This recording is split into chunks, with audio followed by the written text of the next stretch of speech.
السلام عليكم ورحمة الله وبركاته. كلانتي wanaagsan asxaabay meel kastood naga daawanaysaan. kusoo dhawaada barnaamijkeeni ugu horeeyay maanta waa Axad taariikhduna waa 3 May sanadka 2026. barnaamijka waxaynu ku soo qaadanaynaa maxaa ka cusub xaaladda gobolka Bariga Dhexe. wararkii ugu dambeeyay ayaan idin haynaa.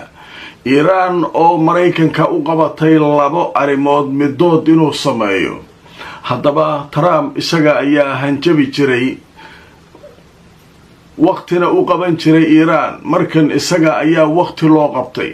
sheeko xiiso leh oo ku saabsan Trump iyo ciidanka ilaalada kacaanka Iiraan waxa kala haysa wararkii ugu dambeeyay ee goordhow soo baxay oo sheekada ku saabsan ayaan idin la wadaagi doonaa.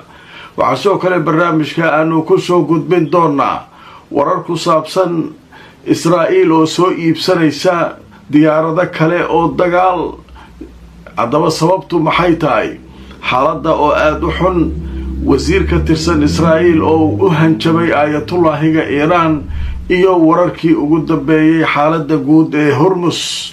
maraakiib miyaa ka gudubtay saacadihii la soo dhaafay mise? haddaba qodobadaas ayaynu barnaamijkeena ku faaqidaynaa. inta aanu ku jirno wixii soo kordhay warar ahna qaybta dambe ayaanu idinkula socday. kulanti wanaagsan asxaabay meel kastood naga daawanaysaan. kusoo dhawaada barnaamijkeenii ugu horeeyay. maanta waa maalinimo Axad ah, taariikhduna ay ku beegan tahay 3 May 2026. wararkii ugu dambeeyay xaaladda gobolka Bariga Dhexe ayaynu barnaamijka ku faaqidi doonaa. khiyaaray waxaynu ku bilaabaynaa Trump isaga ayaa wax hanjabi jiray, isaga ayaa waqti qaban jiray, isaga ayaa laba kala dooransiin jiray cidda ay ishayaan. maanta baashi way soo rogmatay. Iiraan umadeena baa nimanka Iiraaniyiinta leeyahay niman caadiya ma. Trump hadda waxay kala dooransiinayaan labada mid ku anfacda qaadeli. haddii labadan midood aad dooran weysana nagta ka gelinaynaa ciidankaaga meelahan jooga, aday ku taalaa.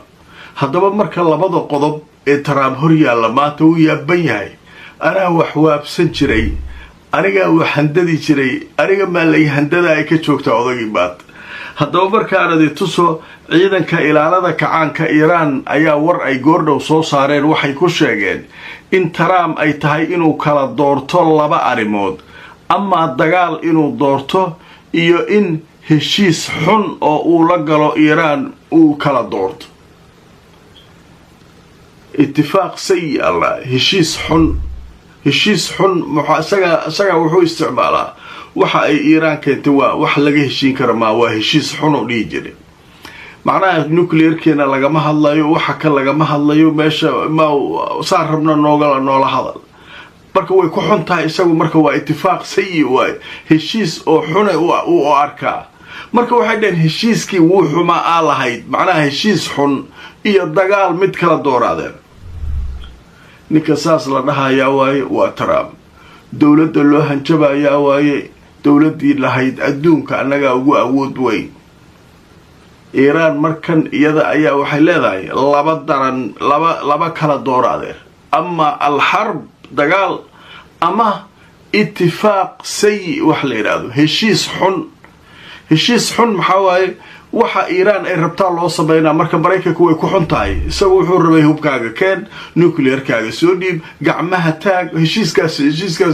heshiiskaas Iiraan ba ku socda. marka waxay leedahay heshiis xun dooro ama dagaal. waa labadaasaa lagaa rabaa. nin weyn odayaa tahay, labadaas war ha kaa baxo. haddii marka labadan aad samayn weyso maxaa dhacaya?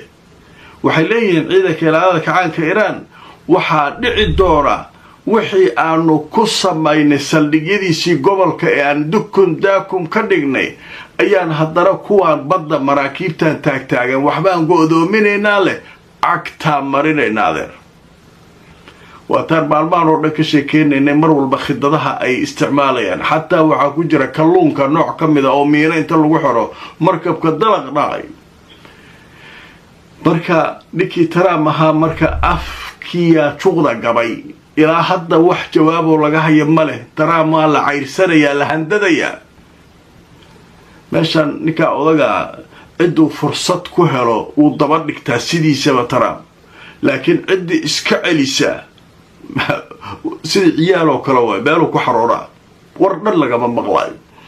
marka hadda wuxuu yiraahdeen labadaas mid kala dooraadeen way qodobka marka wararka waaweyn ee soo kordho ka mid yahay.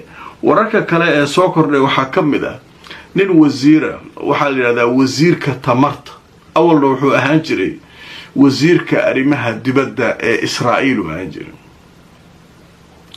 ninkan marka waa nin wuxuu ku fakar yahay Netanyahu iyo kooxdan mayalka adag oo maaragtay Smotrich iyo waxaan kan groupkaas ku jira. ninkii marka waxa waraystay television la yiraahdo kanaalka 14 oo Israa'iil ay leedahay. wuxuu yiri Iran waa jibinay, Iran saana yeelnay, waxa adeero u kaadiyay tartiib. hadda jibiseen nimanka maanta soo saaray Trump laba kala dooran niman kale miyaa la jibiyay. waa kanaalkoodii waay Israa'iiliyiinta ugudooda waraysanay waliilkii dhow ka mirigsi. waxa la yiraahdaa nimankan hadda dadka ayaga u hanjabaya leer maxay taa waxa la jibiyaa sheegis Hormuz haystaan leer waxay rabaan ka sameeyaan maxaa la jibiyaa leer marka waxa la qabtay maxay dagaalka lagu qaaday Iran waxa laga faa'iiday Ayatollah yeelay mid ka dararaabay yimid leer maxaa marka oo meesha laga qabtay. markaasuu aflabadii qayli Ayatollah higa yimid haddii uu wadadii aabihiis maro meeshii aabihiis u maran marsiinayna kana sameynayna hanjabaad aan loo joogin. nimankii xataa wariyaasha waxay yiraahdeen waxa wax ka shaqeynaa balada adeer waxa noo sheegteena leeyay Iran in la jabiyay laga adkaaday ilaa haddana Iran oo adkaatay hayna leeyay Hormuz u xiran tahay oo Mareykan iyo Israa'iil ay fiirsanayaan, Yurubti oo kala dhan ay fiirinayaan, markabkay rabaan gudub adiga soo mar cid mari karta aan la arkin. Iran oo waxaan haynaa hadda Trump u hanjabayso labada kala dooro leh. adeero marka waxa la yiri dib isugu laabta Allah.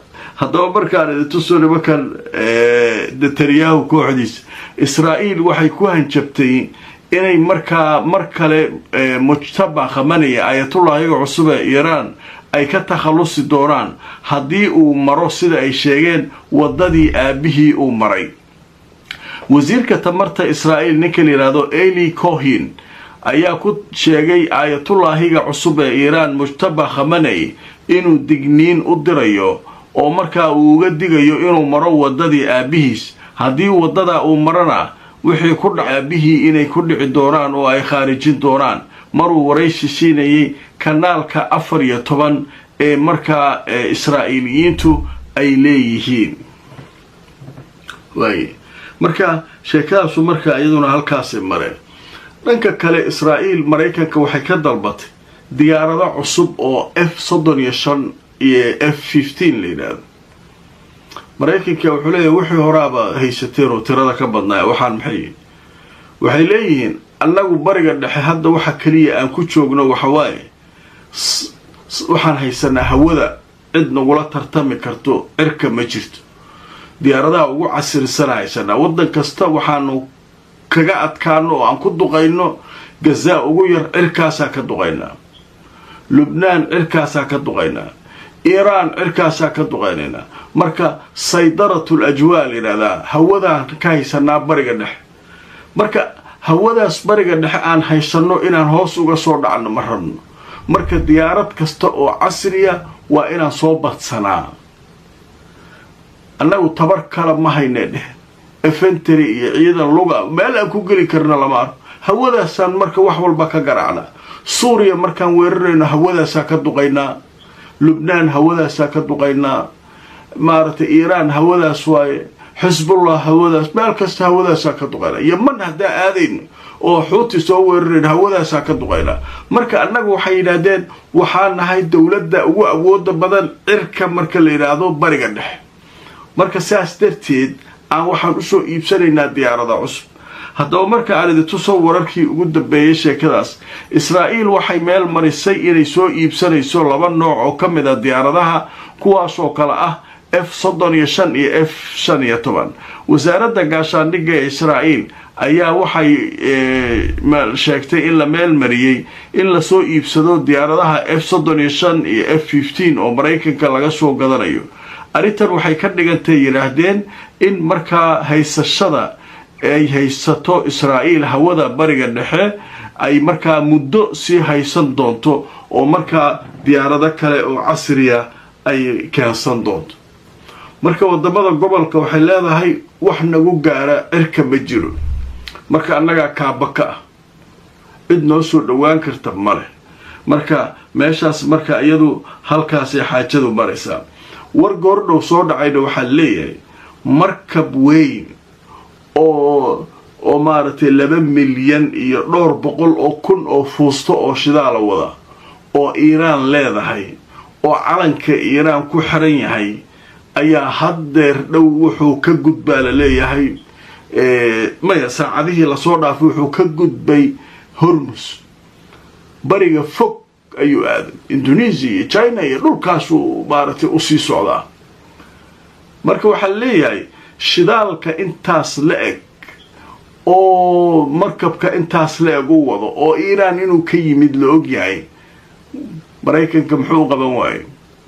kaneecamiya markabka ma dhuunt markabka weyn oo waxaas wada soo ku marmeesh. warbaahintii Mareykanka waxay daba socdaan kuwii caalamka. Mareykankan wuxuu leeyahay cunaqabateyna saara Iiraan, shidaalkan buuxana wuu soconaa ilaa China iska tegaya. marka maxaa leeyahay meeshan waxa ka socda adduunka ku wareeray. haddaba marka arintu soo goordhow waxa warbixinta qortay wakaalada wararka ee Anadolu waxay leedahay wakaalada Faris la yiraahdo ee Iiraan laga leeyahay waxay sheegtay markab weyn oo isagu qaada shidaalka inuu jabiyay go'doomintii Mareykanka uu saaray Iiraan. haddaba wararkii ugu dambeeyay waxay sheegayaan markabkan weyn oo la yiraahdo magaciisa Hook ayaa waxaa la sheegay in ay iska leedahay shirkad laga leeyahay wadanka Iiraan oo markaa cunaqabatayntii Iiraan Mareykanka uu sheegay inuu saarayna markabkaas wuu jabiyay. waxaana la sheegay markabka inuu gaaray oo uu sii socdo dhanka iyo biyaha la yiraahdo bariga fog inuu sii socdo. wuxuu waday markabkan sida la leeyahay 2 milyan iyo 900,000 oo barmiil oo markaa shidaal ah. qiimaha shidaalkaas uu ku fadhiyo waxaa lagu qiyaasay 220 milyan oo dollar. marka sheekadaas marka waxaa leeyahay 220 milyan oo dollar meelay lacag ka soo galayso Iiraan oo 2 milyan iyo 900,000 oo fuusto oo maaragtay shidaalana uu wado. haddii cunaqabatayntu dhab ka tahay Mareykan muxuu u soo qaban waayay markabkaas? markabka wuxuu ka baxay dekadaha Iiraan uu sii maray meesha Mareykanku joogaan uu socday. marka waxaa leeyahay sheekadan waa tii Chineska iyo Mareykanka ay isu hanjabeen. marka alaabtan shidaalka wada ee China u socota lama hadlaaliyo waa laga leex. marka nin walba xoogiisa ku maraya meesha.